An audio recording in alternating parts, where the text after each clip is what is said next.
아무도 예배하지 않는 사람들이 우리 같이 나가도록 하겠습니다.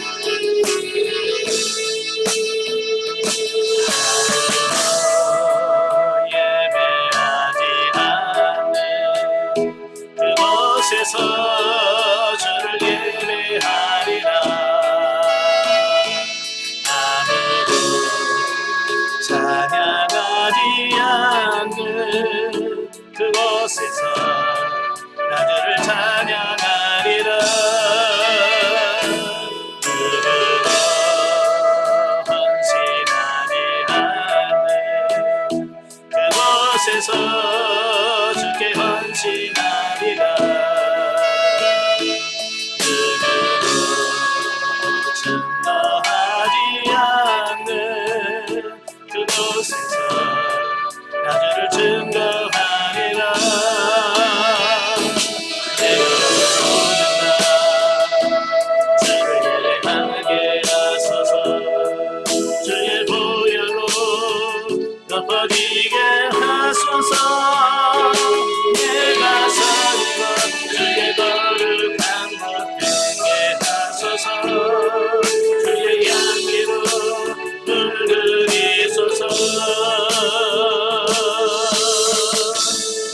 아멘.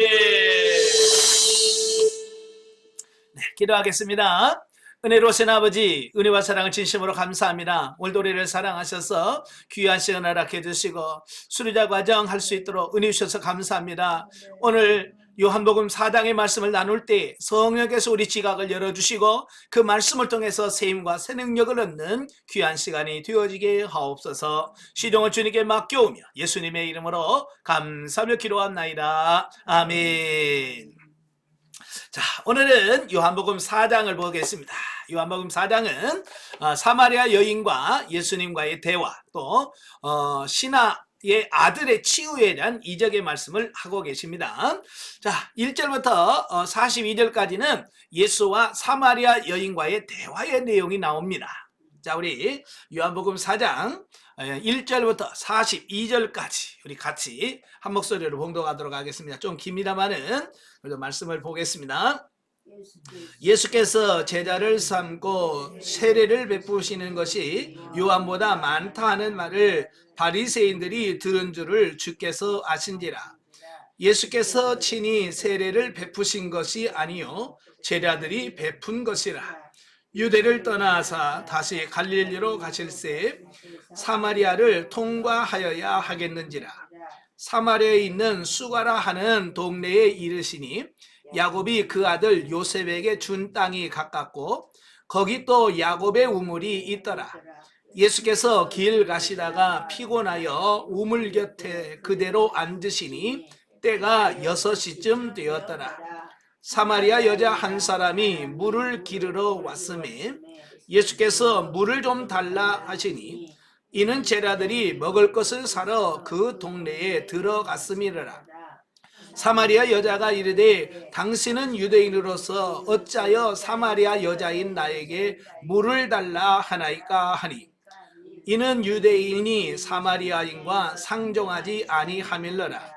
예수께서 대답하여 이르시되 내가 만일 하나님의 선물과 또 내게 물 좀 달라 하는 이가 누구인 줄을 알았더라면 내가 그에게 구하였을 것이요 그가 생수를 내게 주었으리라.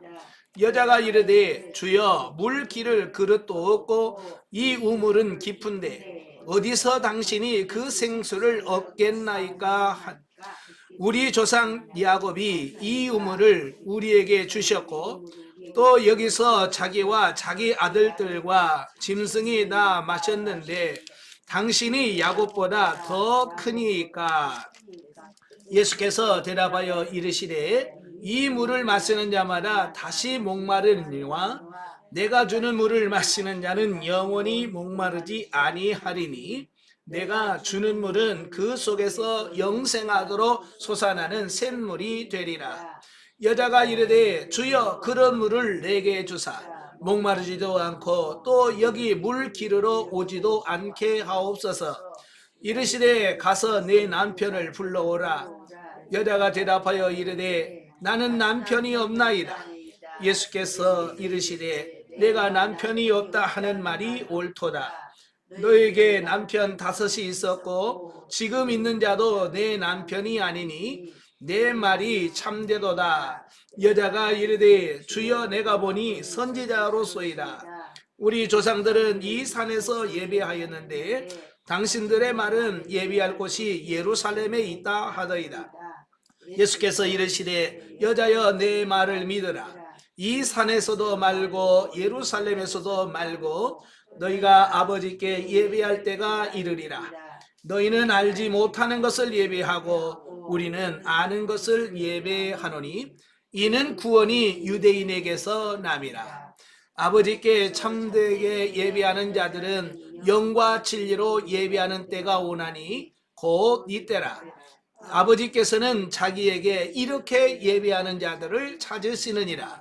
하나님은 영이시니 예배하는 자가 영과 진리로 예배할지니라.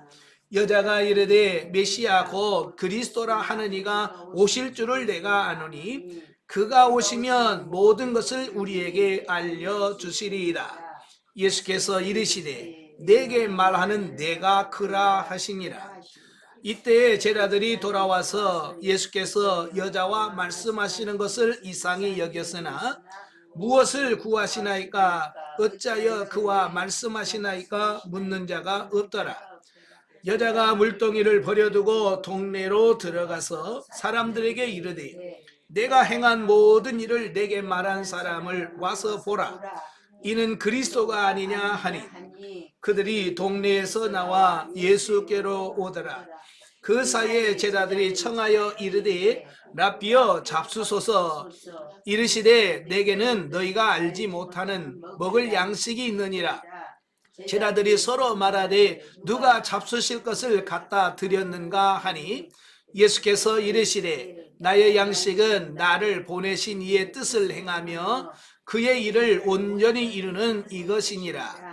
너희는 넉 달이 지나야 추수할 때가 이르겠다 하지 아니하느냐. 그러나 나는 너희에게 이르노니 너희 눈을 들어 밭을 보라. 희어져 추수하게 되었도다. 거두는 자가 이미 싹도 받고 영생에 이르는 열매를 모으나니 이는 뿌리는 자와 거두는 자와 함께 즐거워하게 하려. 그런즉 한 사람이 심고 다른 사람이 거둔다 하는 말이 옳도다. 내가 너희로 노력하지 아니한 것을 거두러 보내었노니 다른 사람들은 노력하였고 너희는 그들이 노력한 것에 참여하였느니라. 여자의 말이 내게 행한 모든 것을 그가 내게 말하였다 증언하므로 그 동네 중에 많은 사마리아인이 예수를 믿는지라.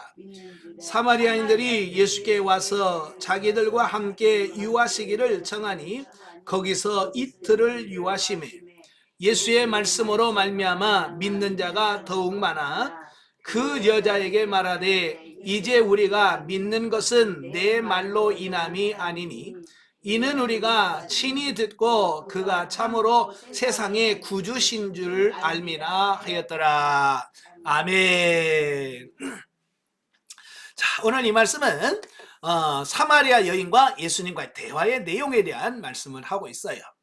그러니까 본장 1절에서 41절에서는 유대 종교 지도자들과의 무모한 충돌을 피하기 위하여 예수님께서는 유대를 떠나 갈릴리로 올라가시는 도중에 사마리아를 지나가시다가 생긴 사건이라고 볼 수 있습니다. 자, 예수님이 유대에 가서 사역하실 때 이 유대 종교 지도자들이 예수님을 굉장히 싫어했어요. 예수님을 싫어하는 이유가 뭘까요? 뭐 다른 문제가 아니고요. 기득권 문제라고 보실 수 있어요. 그러니까 사실 이 종교 지도자들은 이 사도 세례 요한 때문에 상당히 골치가 아팠습니다. 왜 그럴까요? 많은 사람들이 자기를 따라야 되는데 이 바리새인들이 자기들을 따르지 않고 그 세례 요한에게 많이 가서 세례를 받게 되는 그런 부분을 보게 돼요. 자, 그래서 그들은 세례 요한만 없으면 좀 뭐가 좀 나아질려나 그랬는데 세례 요한이 죽자마자 또 예수님이라고 하는 예수라는 사람이 나타나가지고 세례 요한보다 더 많은 인기를 끌은 거예요. 그죠? 더 많은 사람들이 따르게 되고 또 예수님은 또 더 많은 기적과 이적을 나타내는 겁니다. 그러니까 이 유대 종교 지도자들이 더 놀랄 수밖에 없는 게, 더 많은 사람들이 예수님을 따라가니까 자기의 주도권들을 뺏기잖아요. 그래서 영적인 부분 때문에 예수님을 싫어한 게 아니고 자기들의 주도권을 예수한테 뺏긴다는 것 때문에 싫어한 거예요. 그래서 예수님을 미워하게 되고 심지어는 예수님을 죽이려고까지 했다라는 겁니다. 그래서 예수님께서는 더 이상 유대에서 사역을 할 수 없기 때문에 저 북쪽 갈릴리 지역으로 예수님께서 가시는 겁니다. 원래는 예수님께서 갈릴리로 가시려면 예루살렘에서 여리고로 가서 요단강을 건너서 베레아 지역에서 위쪽으로 가서 저 위에 올라가서 요단강을 건너서 갈릴리 지역으로 가시는 것이 보통 예수님의 행적이고 다른 유대인들의 행로입니다. 그런데 이번만큼은 예수님께서는 그리 돌아가지 아니하시고 보통 당시 유대인들이 부정하게 여겨서 의도적으로 우회하던 사마리아 땅을 일부러 친히 방문하셨다는 거예요. 그래서 예수님은 다음 때는 다 돌아다녔었어요. 근데 이번만큼은 이 사마리아 지역으로 곧장 통과해서 가시더라는 겁니다. 왜 그럴까요? 목적이 있는 거예요. 이유가 있는 거예요. 왜? 그 성에, 수가라는 성에 여인을 만나야 될 필요성을 느낀 거죠. 자, 그럼 유대인들이 왜 사마리아 사람들을 싫어할까요? 그 역사적인 다 이유가 있어요. 이 사마리아 사람이라고 하는 사람이 생겨나게 된 배경은 BC 722년, 그때가 언제냐면 북이스라엘이 아수르라고 나라에 멸망을 당한 해입니다. 북이스라엘이 하도 범죄하니까 하나님께서는 아수르라는 나라를 통해서 BC 722년도에 망하게 만들어요. 그래서 아수르 왕이 그 이스라엘을 정복을 하고 나서 그들의 식민지 정책을 통해서 뭐냐면 가나안 땅에 있는 이스라엘 땅에 있는 사람들을 다 몽땅 잡아서 다른 지역으로 끌고 가서 흩어버립니다. 그리고 그러면 그 지역에 사람이 없잖아요. 그럼 다른 나라 사람들을 끌어다가 거기다가 또 머물게 합니다. 이주 정책을 피는 겁니다. 그래서 여러 나라 사람들을 갖다가 거기다 섞어놔요. 그러면 이 민족이 다르죠, 언어도 다르죠, 종교도 다르죠. 그러면 문제가 뭐예요? 이 사람들이 야, 우리 뭉쳐서 독립하자 이런 생각을 해요, 안 해요? 안 해요. 단일 국가, 단일 민족, 단일 언어 있는 사람들은 우리가 독립을 하자 그럴 터인데 여러 민족을 섞어놔 버리면 거기서 독립할 의지가 없어지는 겁니다. 그래서 아수르 사람들이 바로 그런 정책을 핀 거예요. 그래서 이 사마리아라는 지역은 혈통적으로도 여러 나라가 섞여 있죠. 종교적으로도 여러 종교가 있죠. 그래서 타락하게 되는 거예요. 그래서 혈통적으로 순수한 유대인들이 아닌 거예요. 또 더군다나 바벨론 포로 끝나고 나서 그 1차 포로 귀환자들이 와서 뭐 합니까? 성전을 짓잖아요. 성전을 지으려고 하니까 이 사마리아 사람들이 와가지고 뭐라고 하냐면 우리도 같이 짓자 그래요. 그러니까 이 1차 포로 귀환했던 사람들이 아니다, 우리가 짓겠다.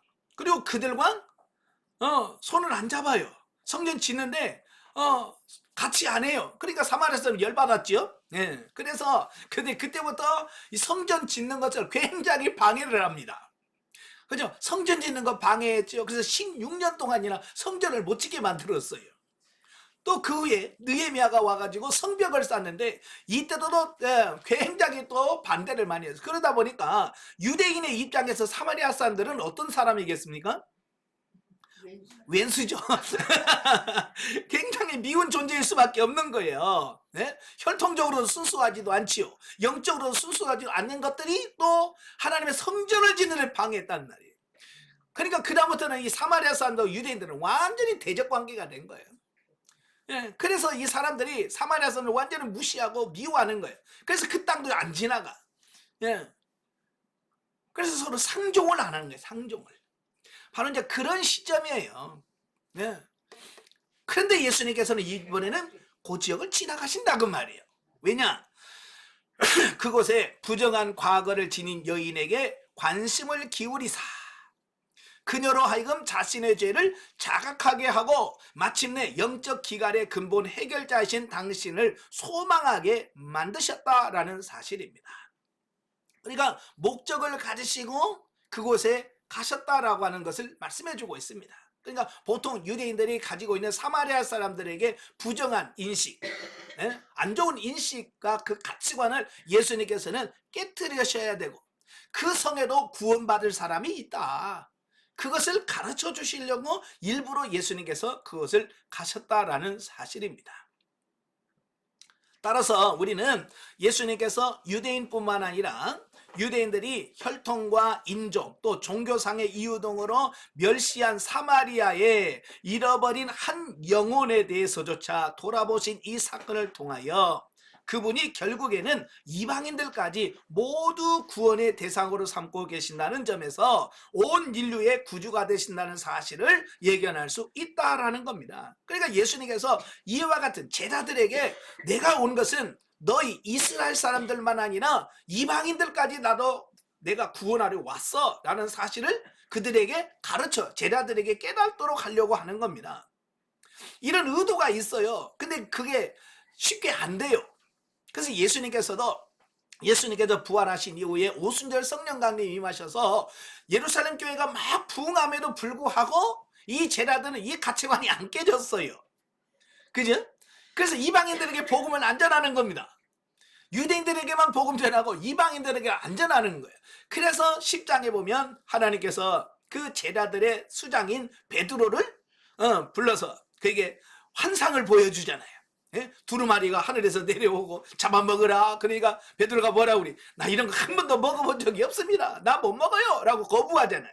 거기서 말하는 부정한 짐승들은 누구를 말합니까? 바로 이방인을 가리키는 거예요. 그러니까 잡아먹으라고 하는 말은 전도해라, 전도해서 제자 삼으라, 그 말이거든요.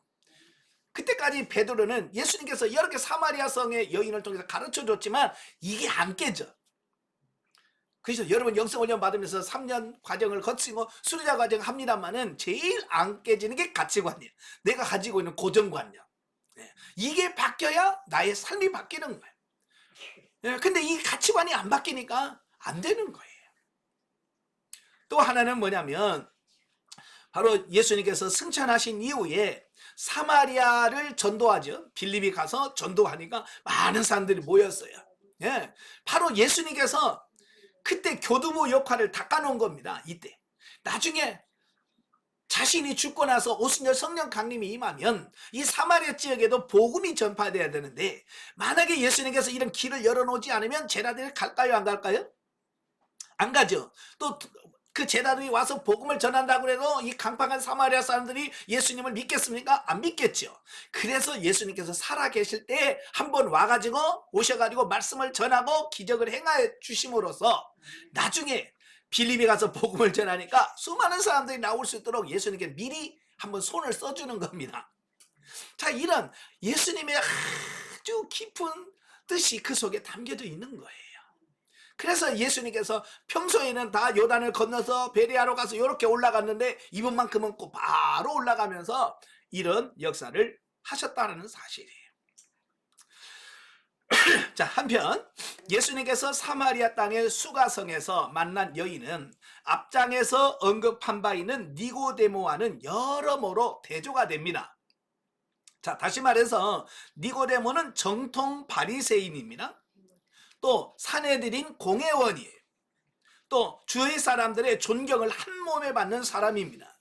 그래 어떻게 보면 이 니고데모는 엘리트라고 할 수 있겠죠. 엘리트예요. 근데 반면에 이 수가성 여인은요, 정반대예요. 비천하기 짝이 없는 사마리아 사람들이 또 남몰래 물을 길러로 다녀야 할 정도로 주위 사람들의 손가락질을 받는 인물입니다. 여기 보면 6시라고 되어 있거든요. 여기서 말하는 6시는 오늘 뭐 저녁 6시를 말하는 게 아니라 정오, 낮 12시를 가리키는 겁니다. 그러니까 해가 뜨면서부터 1시부터 시작을 해요. 그래서 정오는 6시면 한참 뜨거운 12시입니다. 여러분 12시면요, 이스라엘은 더워서 밖에 안 나갑니다. 밖에 안 나가는 사람들이 밖에 안 다니는 그 시간에 물을 들어갔어요. 이 말은 무슨 말이겠어요? 다른 사람들과 만나는 걸 싫어하고, 예? 다른 사람들과 이렇게 만나는 그 자체를 싫어하는 왜 그렇겠어요? 내 자신이 그들에게 당당하지 않는 거죠. 예? 여기 보면 남편이 5이나 있었어요. 그리고 현재 사는 사람이 6명째인데 이것도 정식으로 결혼도 안 하고 정식으로 결혼도 아직 않고 사는단 말이에요. 그러니 동네 사람들이 얼마나 손가락질 하겠습니까? 아마 여러분 동네에서 여성인을 재혼 2번, 3번, 4번 하고 5번 하고 6번째도 엉뚱한 남자하고 산다. 여러분 동네에서 뭐라고 하겠어요? 쫓아내요. 쫓아내요. 동네 막내 사람들이 저거 인간도 아니다고 얼마나 손가락질 하겠습니까? 그죠? 그러니까 이 여인이 사람들이 아무도 없는 그 뜨거운 정오에 아무도 물길로 오지 않는 그 시간에 물들어 가는 겁니다. 예. 자, 이렇게 니고데모와 이 수가성 여인은 엄청난 차이가 나죠. 그럼에도 불구하고 예수님께서는 그 2사람을 전혀 차별하지 않으셨고, 똑같은 니고데모에게도 구원의 진리를, 이 수가성 여인에게도 구원의 진리를 선포하셨다라는 사실입니다. 예. 자, 여기서 주는 교훈이 있어요. 자, 여기서 주는 교훈은 첫째, 예수님의 복음은 제한적이거나 특정인의 것이 아닌 인종, 빈부, 귀천 등을 넘어선 차별이 없는 진리라는 사실을 우리에게 가르쳐주고 있어요. 예, 그래서 우리가 복음 전하면서 이 사람은 되고 이 사람은 안 되고 그럴 필요 없어요. 또 교회 안에서도 어떤 사람만 내가 우리가 환영합니다. 뭐 이렇게 할 필요고 차별을 해서는 안 된다는 거예요. 근데 오늘날에는 이 교회 안에 차별이 있단 말이에요. 예. 서울에 어느 교회 가면 거기는 경상도 사람들만 보여요. 교회. 전라도 사람 하나도 없어요. 근데 또 어떤 교회 가면 또 다 전라도 사람들만 모여. 예. 그건 어찌 보면 보편적 교회라고 하는 의미에서 문제가 좀 있는 겁니다. 사실 우리나라 교회라면 그 안에 경상도 사람도 있고 전라도 사람도 있고 충청도 사람도 있고 노인네부터 어린아이까지 그냥 다양한 사람들이 다 모여서 하나님께 예배, 이게 정상적이거든요. 예, 특별한 어떤 분들은 그래요. 우리들은 박사들만 모이는 교회. 이건 아닌 거예요. 예. 예, 교회 안에는 차별이 없어야 돼. 야고보서에 보면 뭐로 차별하냐면 물질 가지고 차별을 해요. 부자들이 오면 여기 오십시오. 이 자리에 앉으십시오. 막 그 작가지 닦아주면서 여기 앉으십시오. 막 그래. 또 가난한 사람 오면 들어오든지 아니 내 발바닥 밑에 앉든지 네 맘대로 해. 신경도 안 써요. 요게 야고보서가 기록한 차별이란 말씀이거든요. 우리는 절대 그렇게 차별하면 안 됩니다. 교회 안에서. 돈 있다고 잘해주고 없다고 무시하면 안 돼요.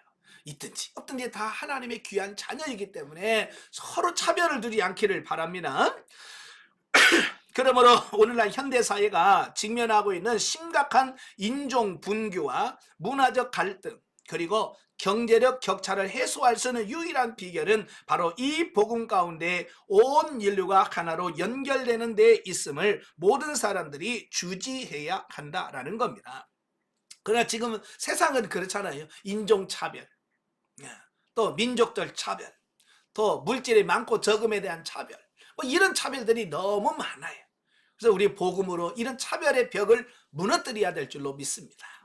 자, 두 번째로 뭐냐? 복음 전도자는 일방적으로 복음을 선포하기보다는 가급적 상대방과의 접촉점을 찾아서 상대방이 쉽게 복음에 대해 열린 마음을 지니도록 유도해야 된다라는 겁니다.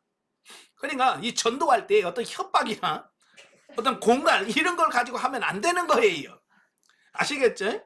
참 저도 옛날에 몰라가지고 그렇게 많이 했거든요. 예수천당 불신지역 회개하라, 지옥 간다 막 그러면서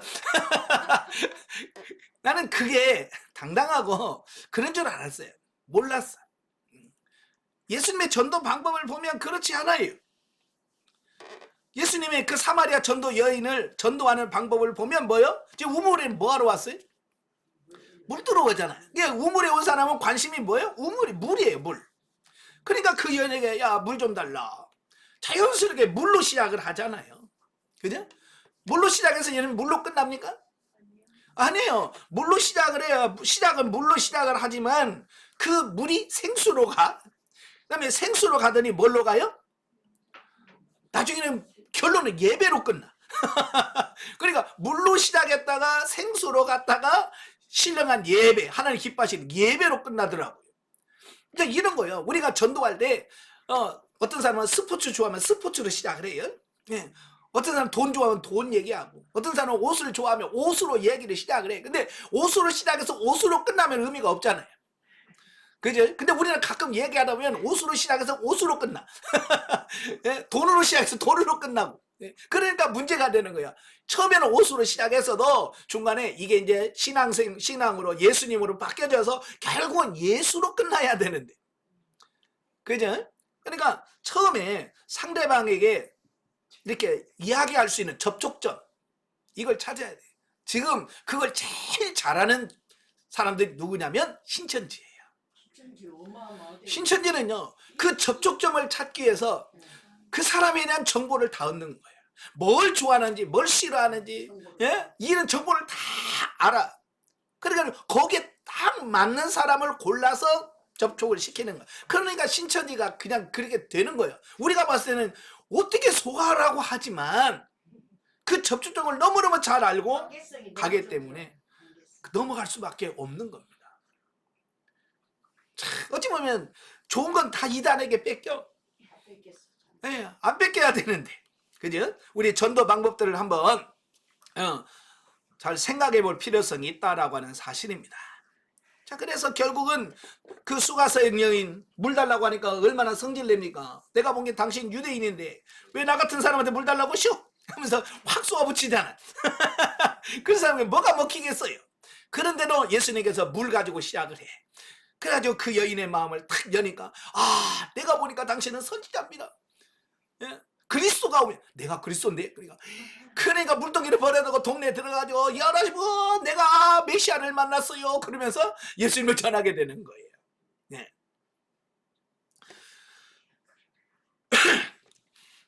자, 전도할 때 어쩌면 전도의 모범을 보여주신 분이 누구냐? 예수님이에요.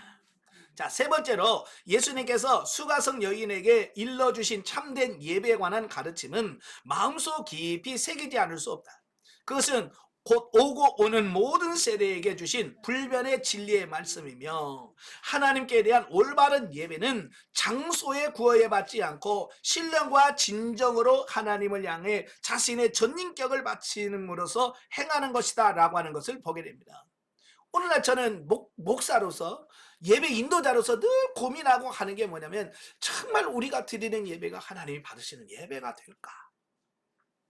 저는 주일마다 예배 드릴 때마다 그런 고민을 해요. 과연 우리가 드리는 예배를 정말 하나님 받으시는 예배가 될까? 어때요? 지금 여러분이 교회에서 드리는 예배가 하나님이 받으시는 예배인 것 같아요? 아니면 아무래도 껄쩍지근합니까? 예? 어때요? 여러분이 주일날 가서 드린 예배가 정말 하나님께서 기뻐하시는 예배일 것 같아요? 뭔가 좀 껄쩍지근하죠? 이 안에서 편하지가 않은 거예요. 왜냐하면 완전한 하나님 원하는 예배가 안 되고 있다는 얘기예요. 예. 이걸 우리가 잘 살펴보셔야 돼요. 그래서 예배의 본질을 모르면 많은 사람들이 많은 사람, 큰 규모, 화려한 어디 여기에 속아 넘어갈 수밖에 없다는 얘기예요. 어떤 분이 저한테 와서 이런 얘기를 해요. 그 천주교에 가면 예배 드리면 뭐가 있어 보인대. 왜냐면 막 정제하고 생수 뿌리고 이런 거 하면 뭐가 있어 보인다는 거야. 예, 근데 교회 가면 그냥 찬송만 밋밋하게 부르고, 예? 그러니까 뭐 없어 보인다는 거예요. 그래서 자기는 천주교가 더 좋대. 왜냐, 이 예배 본질을 모르니까 어떤 눈에 보이는 어떤 화려한 것들, 이런 것들이 더 크게 보일 수도 있겠죠. 우리는 본질을 알아야 됩니다. 자, 그러므로 이 같은 사실을 망각한 채 오로지 화려하고 웅장한 예배 첫소를 통해 하나님을 감격시키려고 시도하거나 값진 예물을 바침으로써 하나님께 훌륭한 예배를 드릴 수 있다고 여기는 자들은 헛되이 하나님을 섬기는 어리석은 자요, 영적 소경들이라고 하겠다라고 하는 겁니다. 하나님께서 외모를 보이지 않으셔요. 여러분, 하나님이 헌금 많이 드린 자 이뻐할까요? 천지만물이 하나님의 것인데, 그렇잖아요? 천지만물이 하나님의 것인데 하나님께서 뭐가 부족해서 우리가 돈 좀 준다고 돈 헌금 좀 많이 한다고 하나님께서 이뻐하시고 뭐 그러겠습니까? 그렇잖아요. 한번 생각해 보세요. 뭐 지금은 고인이 됐습니다만은 우리나라 이건희 회장 옛날에 제일 부자였어요. 여러분 뭘 갖다 줘야 그분이 너무 좋다고 하겠습니까? 예? 맛있는 음식을 사다 준다고 그분이 아이고 좋다 고마워 그러겠습니까? 자기는 자기들은 그보다 훨씬 더 많은 거 더 좋은 거 사 먹을 텐데. 그렇잖아요. 하나님은 이 모든 세상의 것을 다 가진 분이야. 끝나고 뭐 헌금 좀 한다고 주님이 기뻐하실까요? 아니에요. 하나님이 진정 원하는 것은 본문에서 말한 것처럼 영과 진리로 예배하는 이걸 원하시는 중심을 원하는 거지 외부적인 거 아니에요. 근데 우리는 외부적인 게 조금 하고 그게 또 자기 나름대로 또 그게 또 다 했다고 거기서 또 자랑하고 있고 이제 그러고 있더라 그 말이에요. 사실 하나님께서 우리에게 요구하시는 진정한 예배는 오직 하나님과 그분의 은혜만을 갈구하는 상한 심령과 감사와 찬미라고 할 수 있습니다. 그러니까 이런 상한 심령, 감사, 찬양이 없이는 예배라고 할 수 없다라고 하는 사실입니다. 그래서 오늘도 예배 드릴 때 정말 하나님이 기뻐하시는, 하나님이 원하시는, 하나님이 찾으시는 예배가 뭐냐? 그 예배의 본질을 우리가 정확하게 이해하면 좋을 것 같아요. 참, 어느 분은 그래요. 개척교회 가기 싫대. 왜냐하면 분위기가 안 난다는 거야. 예배 분위기가 안 난다. 물론 그렇죠. 예? 많은 사람 응장에 모여서 화려한 성가대 찬양 이런 거 하면은 예? 굉장히 있어 보이고 좋잖아요. 물론 그 예배가 나쁘다는 얘기가 아니에요. 그래야만 하나님이 받으시는 게 아니라는 사실이에요. 예? 저도 예전엔 똑같았어요. 많은 사람들이 모여서 같이 막 해야 예배인 줄 알았는데 그게 아니라는 걸 알고 보니까 이제는 그래요. 두 사람이 예배를 드리든 세 명이 드리든 정말로 저는 정말 감격 속에서 예배를 드려요. 예. 그게 뭐냐면 예배 본질이 뭔가를 아니까 이제는 그 조건 이런 게 그게 그렇게 중요하지 않더라고요. 사람이 많고 적음이야 중요한 게 아니에요. 내가 정말 영과 진리로 하나님께 예배할 수 있느냐 이게 중요한 거라는 사실이에요. 사도 요한은 예수님과 사마리아 여인과의 대화는 앞서 예수님과 니고데모의 대화가 그러했듯이 예수님만이 인간의 죄 문제를 근본적으로 해결할 주실 수 있는 구원자이심을 강조하기 위하여 다른 공간 복음에서는 나와 있지 않은 이 두 기사를 앞장과 본장에서 연이어 소개하고 있다라고 하는 것을 보게 됩니다. 그러니까 예수님만이 완전한 인간의 구원자가 되신다는 것을 확실하게 이 두 사건을 통해서 우리에게 증거하고 있습니다. 자, 그 다음에 두 다음 단락은 43절부터 54절까지입니다. 자, 우리 한번 같이 읽죠? 네, 43절부터 54절 다 같이. 이틀이 지남에 예수께서 거기를 떠나 갈릴리로 가시며 친히 증언하시기를 선지자가 고향에서는 높임을 받지 못한다 하시고 갈릴리에 이르심에 갈릴리인들이 그를 영접하니 이는 자기들도 명절에 갔다가 예수께서 명절 중 예루살렘에서 하신 모든 일을 보았음이로라. 예수께서 다시 갈릴리 가나에 이르시니 전에 물로 포도주를 만드신 곳이라. 왕의 신하가 있어 그의 아들이 가버나움에 병들었더니 그가 예수께서 유대로부터 갈릴리로 오셨다는 것을 듣고 가서 청하되 내려오셔서 내 아들의 병을 고쳐주소서 하니 그가 거의 죽게 되었습니다.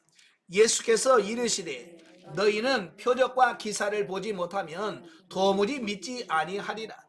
신하가 이르되 주여 내 아이가 죽기 전에 내려오소서. 예수께서 이르시되 가라 내 아들이 살아있다 하시니 그 사람이 예수께서 하신 말씀을 믿고 가더니 내려가는 길에서 그 종들이 오다가 만나서 아이가 살아있다 하거늘 그 낳기 시작한 때를 물은즉 어제 7시에 열기가 떨어졌나이다 하는지라. 그의 아버지가 예수께서 내 아들이 살아있다 말씀하신 그때인 줄을 알고 자기와 그 온 집안이 다 믿으니라. 이것은 예수께서 유대에서 갈릴리로 오신 후에 행하신 두 번째 표적이니라. 아멘. 자, 이 말씀은 이제 신하의 아들을 치유하신 예수님의 두 번째 표적에 대한 말씀이에요.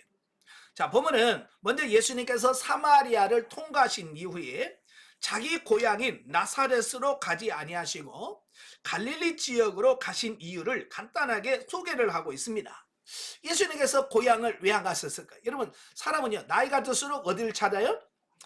고향을 찾아요. 예, 참 신기하죠.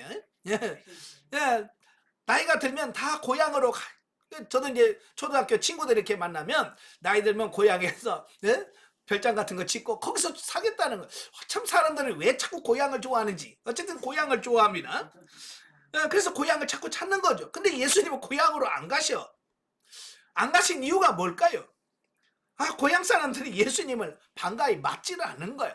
믿지를 않는 겁니다. 그럼 왜 고향 사람들이 예수님을 안 받아들일까?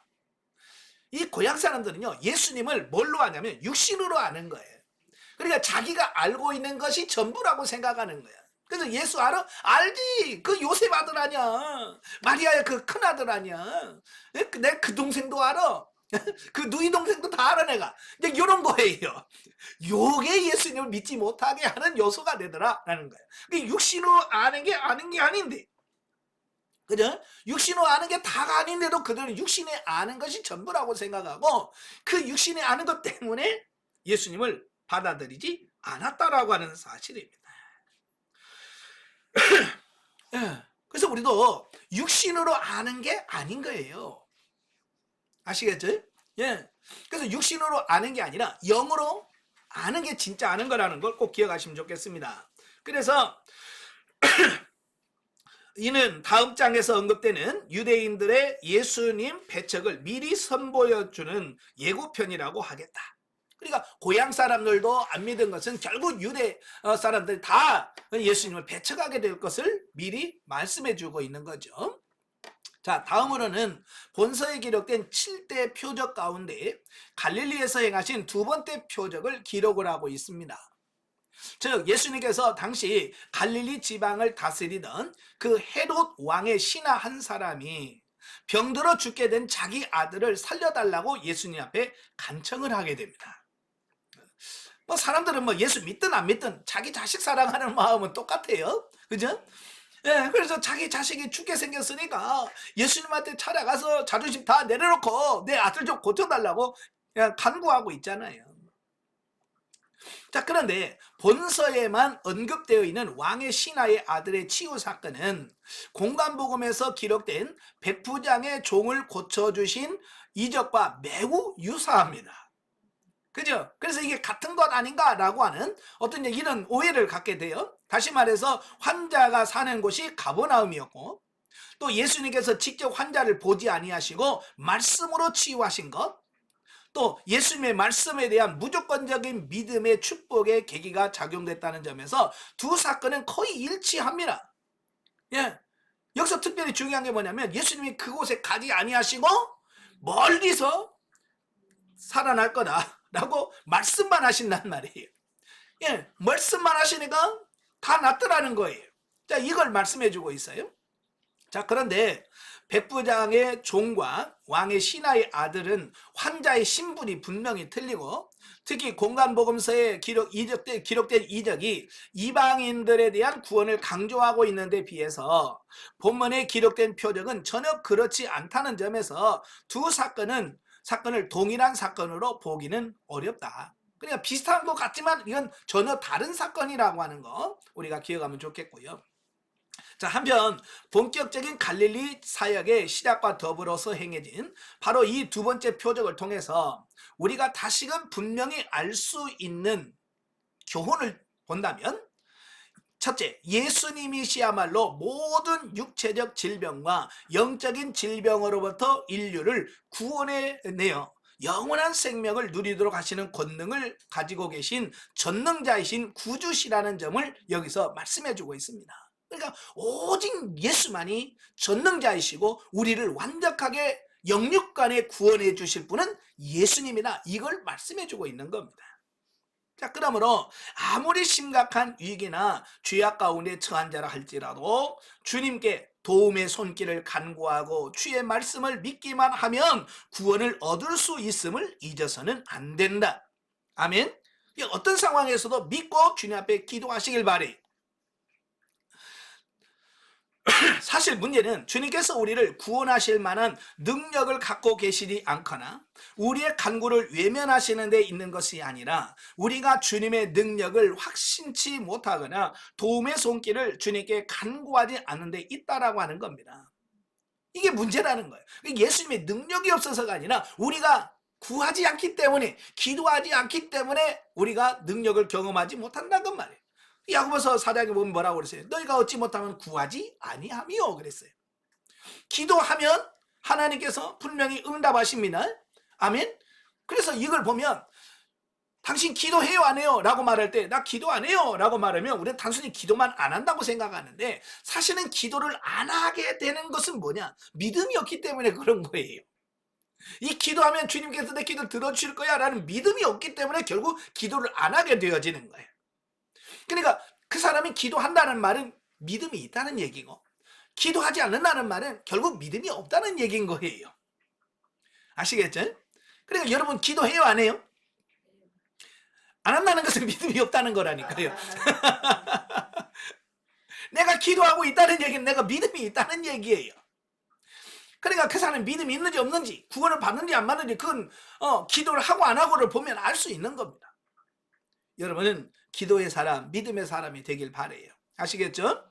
예, 그러므로 예수님께서 행하신 표적과 기사가 사람들로 하여금 보고 믿어 도무지 의심치 않게 하려는 것이었음을 알고 있는 우리는 이제 더 이상 그와 같은 표적을 보지 못한다 할지라도 주저치 말고 주가 우리의 구원자이심을 믿고 저를 의지해야 할 것이다. 우리는 이제 보든지 안 보이든 그런 걸 뭐 표적을 나타내든 상관없이 우리는 예수 그리스도를 믿는 그런 삶이 되셔야 돼. 우리가 예수님 부활하시고 제자들에게 보여주셨잖아요. 그때 누가 없었어요? 도마가 없었어요. 의심하는 도마가 없었어.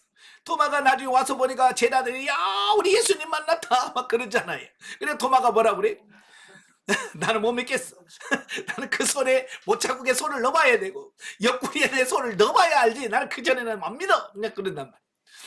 그래서 8일 후에 예수님께서 도마가 있는 가운데 나타나셔서 도마야 한번 손가락 넣어봐.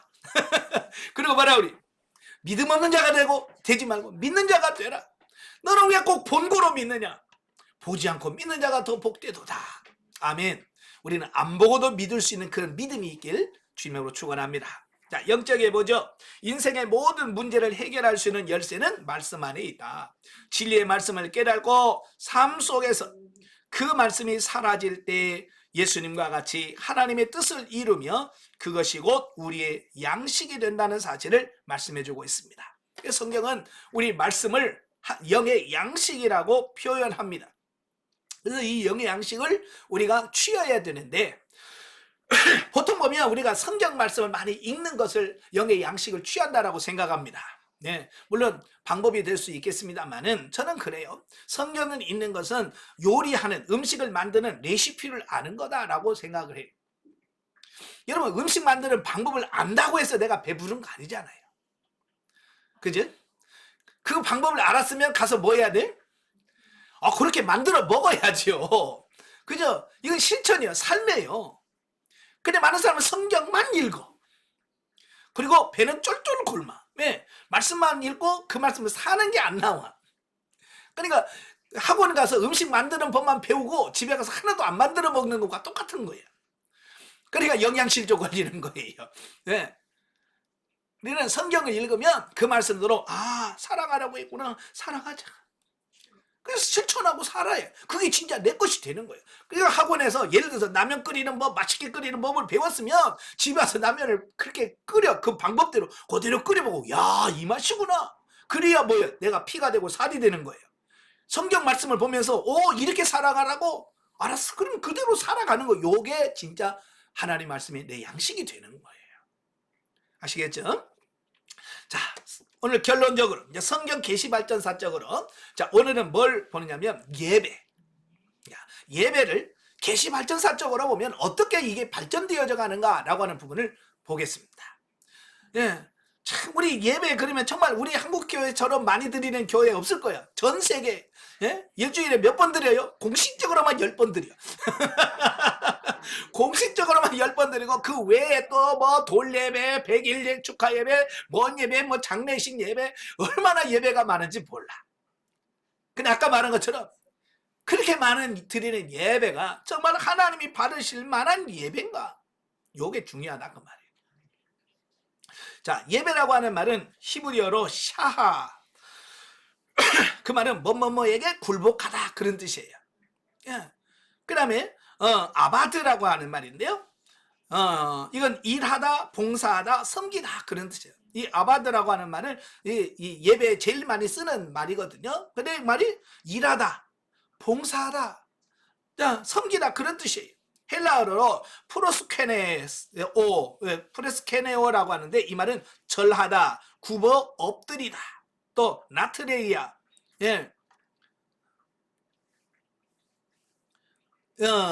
상전만을 섬기다. 이 종이 상전을 섬기다 할 때 쓰는 그 말이 나트레이아입니다. 또 레이투르기아, 이 봉사하다, 섬기다라는 뜻입니다.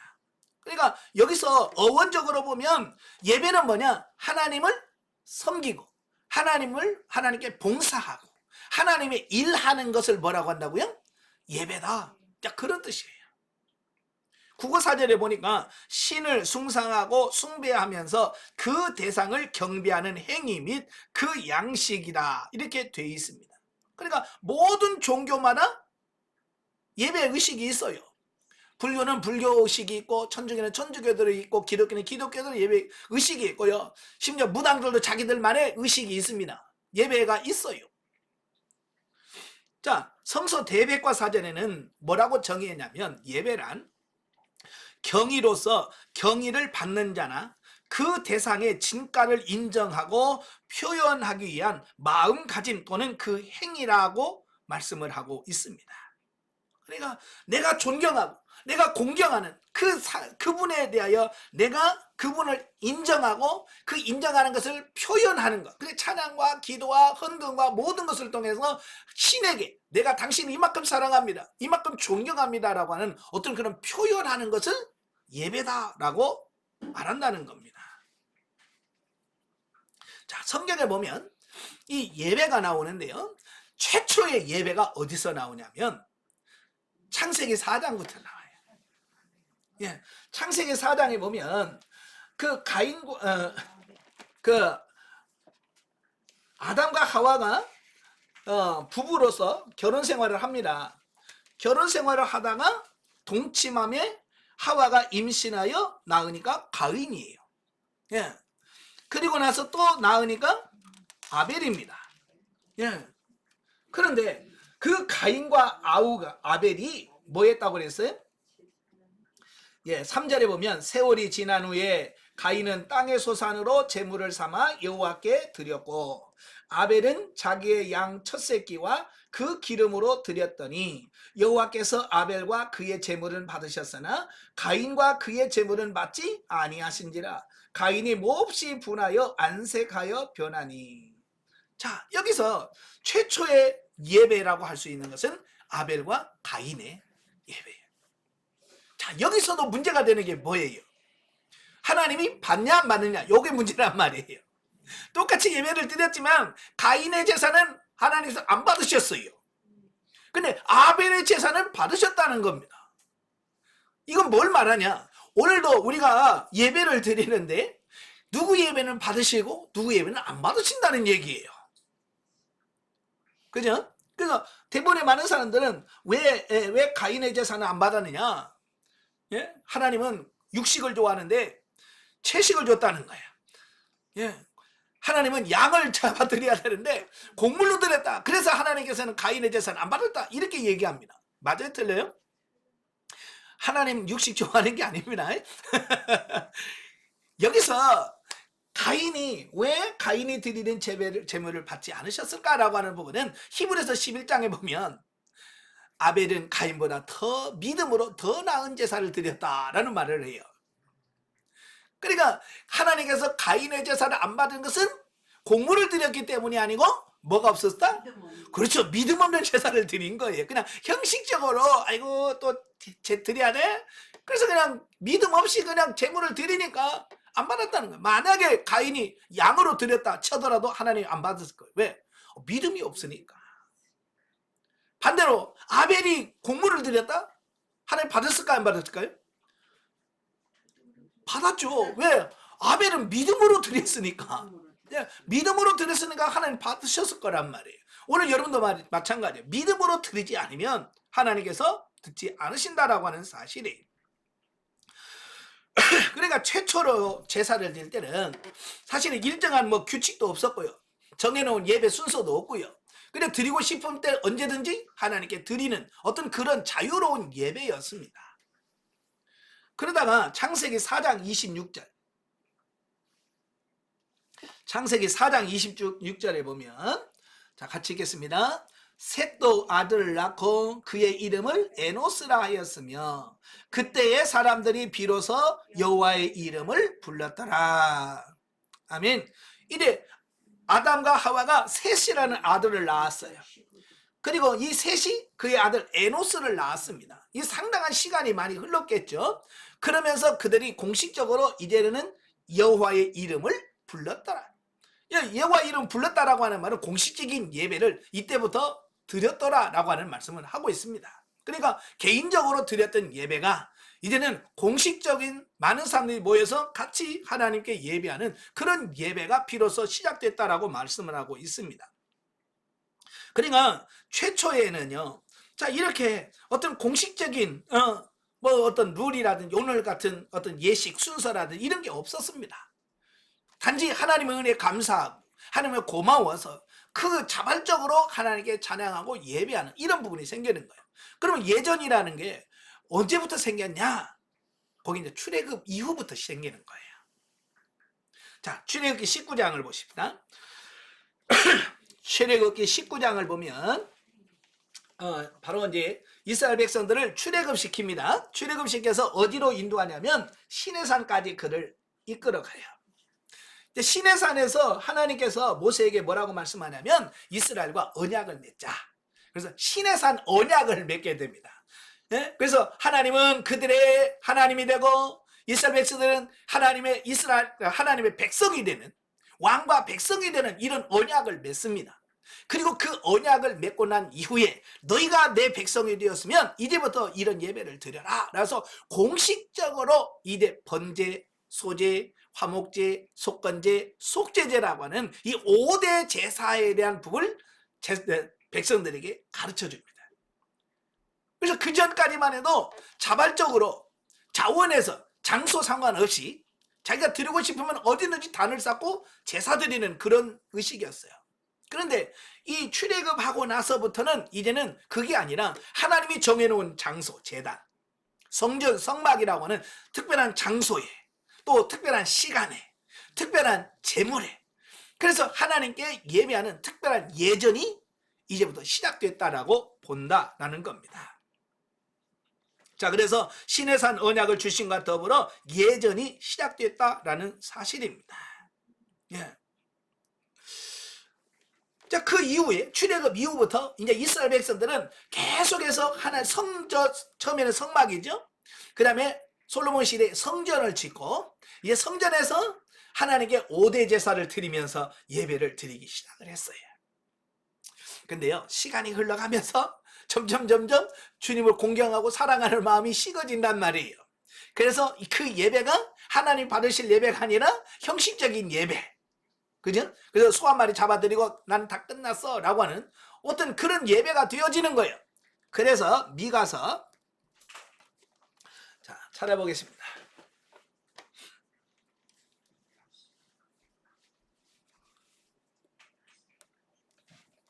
미가서 6장 6절부터 8절까지 봅니다. 미가서 6장 6절부터 8절. 자, 타시스면 같이 한번 읽죠. 미가서 6장 6절부터 8절. 내가 무엇을 가지고 여호와 앞에 나아가며 높으신 하나님께 경배할까? 내가 번제물로 1년 된 송아지를 가지고 그 앞에 나아갈까? 여호와께서 천천의 순양이나 만만의 강물 같은 기름을 기뻐하실까? 내 허물을 위하여 내 맏아들을 내 영혼의 죄로 말미암아 내 몸의 열매를 드릴까? 사람아, 주께서 선한 것이 무엇임을 내게 보이셨나니 여호와께서 내게 구하시는 것은 오직 정의를 행하며 인자를 사랑하며 겸손하게 내 하나님과 함께 행하는 것이 아니냐. 그랬어. 아멘. 자, 시간이 흘러가니까 사람들은 뭐냐? 뭘 잡아드려야 되는데? 송아지야, 염소야. 그냥 정말 예배 드리는 데 있어서 재물에 관심을 갖고 어떻게 하면 이 재물을 드려야 되나, 하나님 뭘 기뻐하실까, 이런 것만 고민한다 그 말이에요. 근데 하나님은 재물을 원하는 게 아니라는 것이죠. 그래서 그 어떤 형식이나 재물이 아니라 뭐라고 그랬어요? 8절에 오직 정의를 행하며 인자를 사랑하며 겸손하게 내 하나님과 행하는 것이 아니냐. 그 이스라엘 사람들이 생각하는 그 예배와 하나님이 생각하는 예배가 같아서 틀렸어요? 다른 거잖아요. 그죠? 오늘 제가 아까 고민하자 그런 게 바로 이런 거예요. 우리는 우리식으로 이야기를 해요. 막 찬양을 많이 하면 하나님 기뻐하실 거야. 기도를 많이 하면 하나님 기뻐하실 거야. 우리 나름대로 하나님이 기뻐할 예배를 그렇게 생각을 해요. 과연 그럴까? 과연 그럴까요? 안 그럴까요? 모르겠어요. 얘네. 자, 이 부분이 굉장히 중요한 부분이에요. 우리가 형식적으로 이렇게 하면 기뻐하겠지, 이거 잘 받겠지가 아니라 정말 하나님이 받으시는 것은 인자를 사랑하며 하나님을 경외하고 하나님과 겸손히 동행하는 이 부분이 빠지면 송아지를 드려도 의미가 없고, 뭘 해도 의미가 없다라는 사실이에요. 그래서 우리가 정말 하나님이 기뻐하신 예배가 뭐냐라는 것을 중요합니다. 또 여기는 없습니다만은 이사야 1장 보면 1장 12절 1장 12절 제가 읽을게요. 자, 너희가 내 앞에 보이려 오니 이것을 누가 너희에게 요구하였느냐? 내 마당만 밟을 뿐이니라. 그러니까 하나님이 원하는 그 미가서에 말한 그 세 가지가 빠져버린 그 예배를 드린다면 하나님께서 뭐라고 그래? 마당만 밟을 뿐이다. 마당만.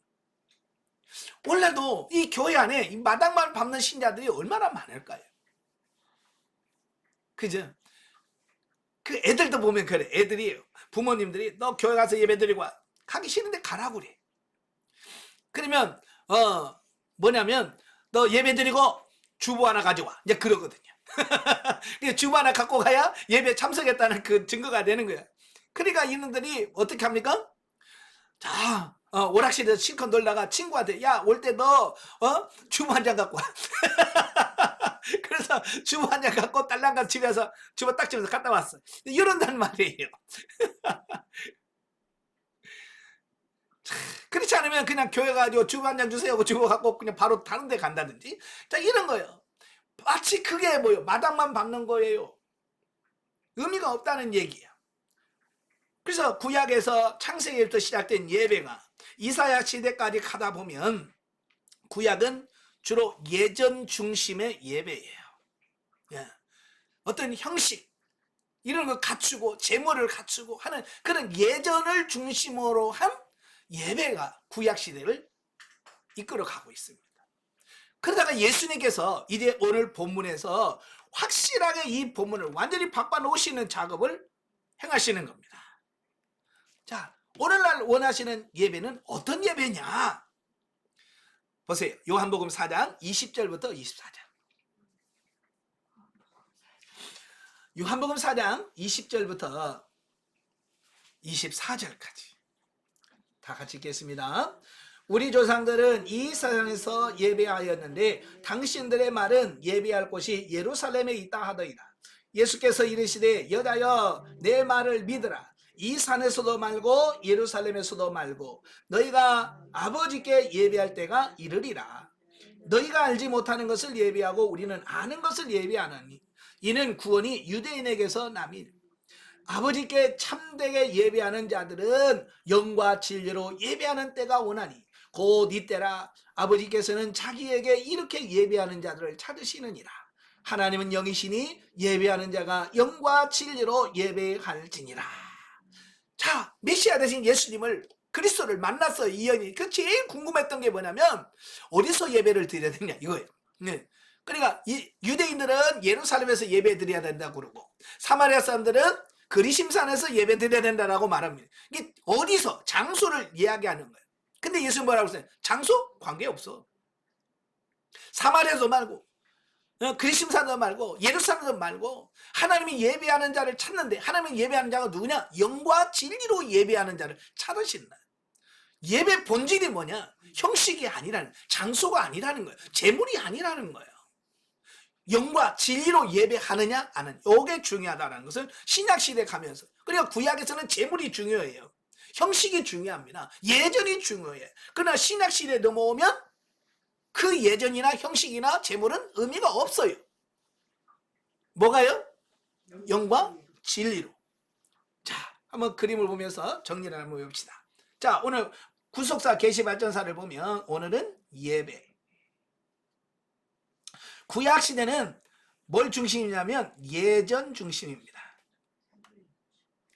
그래서 예전, 그래서 뭐가 중요하냐면 장소가 중요해요. 그래서 아무 데서나 하면 안 돼. 그죠? 하나님이 지정한 장소에서 해야 돼. 그 다음에 뭐가 중요해요? 재물. 양이냐 소냐 염소냐. 자, 이런 재물이 굉장히 중요합니다. 구약시대는. 자, 그러나 신약시대에 와서 예수님께서 우리에게 뭘 말씀합니까? 영과 진리로 예배한다. 완전히 바뀌어지잖아요, 예배. 그죠? 그래서 지금도 소 잡아 드립니까? 안 잡아 드리잖아요. 이제 예배는 얼마나 성령이 역사하시는가, 얼마나 말씀이 바로 선포되어지고 그 말씀이 살아있는 거예요. 야외에서도 드리면 안 되고 꼭 성전에 와서 드려야 되고, 그게 구약적 집에서도 드리면 안 되고 성전에서 드려야 되고. 그게 구약시대의 예전 중심, 장소, 이런 구약적인 가치관에 매여 있기 때문에, 아직도 그런 부분에 매여 있기 때문에 그런 거예요. 큰일 난 줄 알아요. 그러니까요. 네. 그래서 여기 야외에서 예배를 드려. 그러니까요. 그러니까 지금도 많은 목회자나 성도들이 바로 이런 구약적 예전 중심의 예배의 가치관이 여전히 구약시대에 머물러 있기 때문에 그런 거예요. 지금은 장소 상관없어요. 영과 진리가 있어야 돼. 아멘. 네. 영과 진리로 예배하면 장소 상관은 없어요. 네. 이걸 분명히 아셔야 돼. 자, 그 다음에 이게 이제 사도행전으로 넘어가면 이제 교회 시대, 성령 시대에 가게 되면 우리 한번 찾아보면 사도행전 2장. 사도행전 2장 42절부터 47절까지 보면 사도행전 2장 42절부터 47절. 자, 같이 읽겠습니다. 그들이 사도의 가르침을 받아 서로 교제하고 떡을 떼며 오로지 기도하기를 힘쓰니라. 사람마다 두려워하는데 사도들로 말미암아 기사와 표적이 많이 나타나니 믿는 사람이 다 함께 있어 모든 물건을 서로 통용하고 또 재산과 소유를 팔아 각 사람의 필요를 따라 나눠주며 날마다 마음을 같이하여 성전에 모이기를 힘쓰고 집에서 떡을 떼며 기쁨과 순전한 마음으로 음식을 먹고 하나님을 찬미하며 또 온 백성에게 칭송을 받으니 주께서 구원받는 사람을 날마다 더하게 하시니라. 바로 이게 이제 영과 진리로 예배하는 모습, 삶을 여기서 그대로 표현하고 있습니다. 여기 보면 어떤 특별한 뭐가 있어요, 없어요? 특별한 재물, 장소 이런 거 없어요. 물론 성전이라고 하는 것을 지정하고 있지만 날마다 저들이 모여서 가르침을 받고 교제하고 떡을 떼고 서로 사랑하고 하나님을 찬미하고, 네? 가난한 사람을 돕고, 이런 삶이 곧 예배가 되어지는 이런 부분들을 보게 됩니다. 아시겠지? 자, 이렇게 완전히 이 초대교회의 삶은 이렇게 마음을 같이하여 모이고 집에서 떡을 떼고 찬미하면서 예배하는 이런 삶으로 바뀌어져 가는 거예요. 아시겠지? 근데 지금도 자, 신약시대, 교회시대 가면 이제 장소 상관없이 뭐예요? 삶에서 삶으로 드려지는 예배. 예, 바로 이제 요게 예전 구약은 예전 중심이죠. 신약 시대 예수님 시대는 영과 진리부터 시작을 해서 이제는 물론 이게 계속 이어집니다. 그다음에 삶으로 드려지는 예배가 오늘 시대 교회 시대에 하나님이 원하시는 우리의 예배라 그 말이에요. 그래서 현재까지 이게 계속해서 적용되어져야 됩니다. 그리고 이 예배가 이제 계시록에 가면 이제 무슨 마지막 결론이 무슨 예배냐? 계시록 22장 1절부터 5절까지 보면 이게 마지막 예배의 모습이 어떻게 바뀔 거냐? 천상에서 완전한 예배가 어떤 예배냐? 이게 바뀌어지는 겁니다. 자, 22장 1절부터 5절까지. 또 그가 수정같이 맑은 생명수의 각을 내게 보이니 하나님과 및 어린 양의 보좌로부터 나와서 길 가운데로 흐르더라. 강 좌우에 생명나무가 있어 12가지 열매를 맺되 달마다 그 열매를 맺고 그 나무 잎사귀들은 만국을 치료하기 위하여 있더라. 다시 저주가 없으며 하나님과 그 어린 양의 보좌가 그 가운데에 있으니 그의 종들이 그를 섬기며 그의 얼굴을 볼 터이요 그의 이름도 그들의 이마에 있으리라. 다시 밤이 없겠고 등불과 햇빛이 쓸데없으니 이는 주 하나님이 그들에게 비추심이라. 그들이 세세토록 왕노릇하리로다. 자, 이게 천상에서의 예배. 하나님과 함께하고 하나님과 동행하는 그 예배가 천상에서 완성되는 예배다라는 겁니다. 그래서 지금 이제 결론을 맺겠습니다. 자, 예전에 매여 있는 형식적인 예배에서 말씀과 성령이 역사하는 예배로 바뀌어지셔야 돼. 근데 오늘도 이 예전 형식이라고 하는 것에 꽉 묶여 있는 이 애누리 없는, 애두니가 없는 그런 예배가 너무 많아요. 어떤 교회는 목사님이 잠깐 예배하다가 실수해가지고 사도신경을 빼먹었대. 연세가 드시니까 이제 저 순서대로 하잖아요. 하다가 사도신경으로 신앙고백이었는데 근데 그걸 빼먹고 우리 장로님 나오셔서 예배드리겠습니다. 그랬다고 이 장로님들이 어떻게 신앙고백을 빼먹냐고. 그래서 목사님은 공격해. 여러분 사도신경 빼먹었다고 예배가 안 됩니까? 그렇잖아요. 물론 신앙 나는 사도신경을 안 믿어 이러면 문제가 되잖아요. 그죠? 그러나 그 예배 중간에 한번 빼먹을 수도 있잖아요. 그죠? 또 기도하고 찬송하고 또 이렇게 또 순서가 바뀔 수도 있잖아요. 그러면 목사님은 그렇게 하시나 보다. 뭐 이렇게 하면 되는 걸. 그거 가지고 그거 어겼다고 그거 바꿨다고 문제가 있다고. 이건 예전 중심의 예배예요. 그다음에 장소 문제. 야유회 가서 드린다고 하나님이 안 받으시고 뭐 이런 거 있습니까? 없습니다. 아직도 그 부분에 매여 있는 분들이 너무 많아요. 예. 그렇다고 해서 아무 데서 해도 된다고 그래서 그냥 막 또 성장 같은 거 교회 같은 거 필요 없어라고 말하는 자체도 문제가 있습니다. 예. 자, 이런 거예요. 이 예전이라고 하는 것은 보다 하나님께 예배를 보다 잘 드리기 위해서 가지고 있는 틀을 말합니다. 자, 예를 들어서 제가요 100만 원짜리 다이아몬드 반지를 제 아내에게 선물을 합니다. 근데 이 100만 원짜리 다이아몬드 반지를 선물하면서 그냥 신문지다 둘둘둘둘 싸가지고 자 오다가 주셨어. 그러면 주면 여러분 100만 원짜리 반지지만 그게 가치가 있어 보일까요? 가치가 없어 보여. 그렇죠. 그 신문지 떨어지면 이거 100만 원짜리인데도 이거 10만 원짜리보다 못한 어떤 그런 느낌을 받잖아요.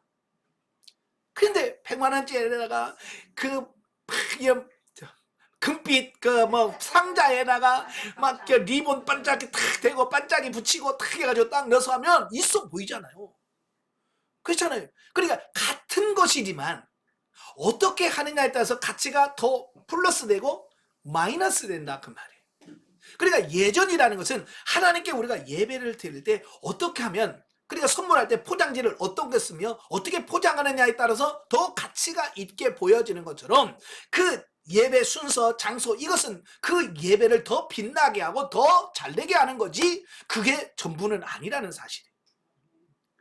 그 상자가 이쁘다고 그 안에 다이아몬드 빼고 상자만 선물 주면 그게 받은 사람에게 기분이 좋겠습니까? 그죠? 안명이 빠져버려서 박스는 의미가 없어요. 그 박스는 그 안에 다이아몬드 반지를 빛나게 하려는 목적에서 박스 좋은 상자를 쓰는 거지. 오늘 우리도 예배도 마찬가지. 찬양단 그 자체는 의미가 없어요. 그죠? 하나님 안 드리는 뭐 그 찬양단은 무슨 의미가 있겠어요? 정말 하나님을 찬양하고 예배할 때 그 찬양단이 의미가 있는 거고, 예? 더 그 예배를 은혜롭게 만들고 하나님께 예배 드릴 수 만드는 것이 되는 거예요. 근데 거기다가 너무 신경을 써 요즘에는. 예? 그 찬양단의 규모 또 막 그 실력 막 이런 것만 신경 쓴단 말이에요. 자, 말씀과 성령의 역사하는 예배로 바꾸셔야 돼. 그리고 하나님 앞에 드려지는 모든 영역에서의 예배, 구체적으로 삶의 예배로 나아가야 됩니다. 오늘 우리 한국교회 성도들은 그냥 교회에서 공식적으로 드린 예배만 딱 드려요. 예, 그게 아니고 그 공식적인 예배는 삶의 예배로 넘어가기 위한 하나의 과정이에요. 쉽게 말하면 교회에서 공예배 드리면서 거기서 은혜 받고 말씀 듣고 힘을 얻어서 삶 속에서 그렇게 실천하고 살아가는 삶이 돼야 되는데, 우리는 뭐요? 공예배와 삶이 딱 이분돼 있어요. 그냥 예배는 예배고 삶은 삶이에요. 그렇게 되니까 그 예배가 하나님께서 기뻐하시는 예배가 되어지지 않고, 하나님이 한탄하시고 하나님께서 성전 문을 닫았으면 좋겠다라고 할 만큼 하나님을 원치 않는 그런 예배를 드리는 교회들이 너무 많아요. 그래서 여러분 한번 고민해 보세요. 내가 드리는 예배가 정말 하나님이 받으시는 그런 예배가 될까? 그래서 늘 기도하십시오. 정말 하나님께 드려지는 예배가 되어달라고, 내 삶이 곧 예배가 되게 달라고 기도하시기 바랍니다. 기도하겠습니다. 은혜로우신 아버지, 오늘 요한복음 4장을 통해서 수가성 여인과의 대화 속에서 어떤 예배가 정말 하나님이 받으시는 예배인지에 대한 부분을 말씀해 주고 있습니다. 하나님은 형식적인 예정적인 예배가 아니라 영과 진리로 예배한 자를 찾으시고 또 삶을 통해서 사라지는 예배를 기뻐하신다고 말씀하고 있습니다. 우리 훈련을 받는 모든 영혼들이 정말 하나님이 받으시는 그런 온전한 예배를 드릴 수 있는 우리가 되어지게 하옵소서. 예수님의 이름으로 감사하며 기도합나이다. 아멘. 하나님께 영광드립니다.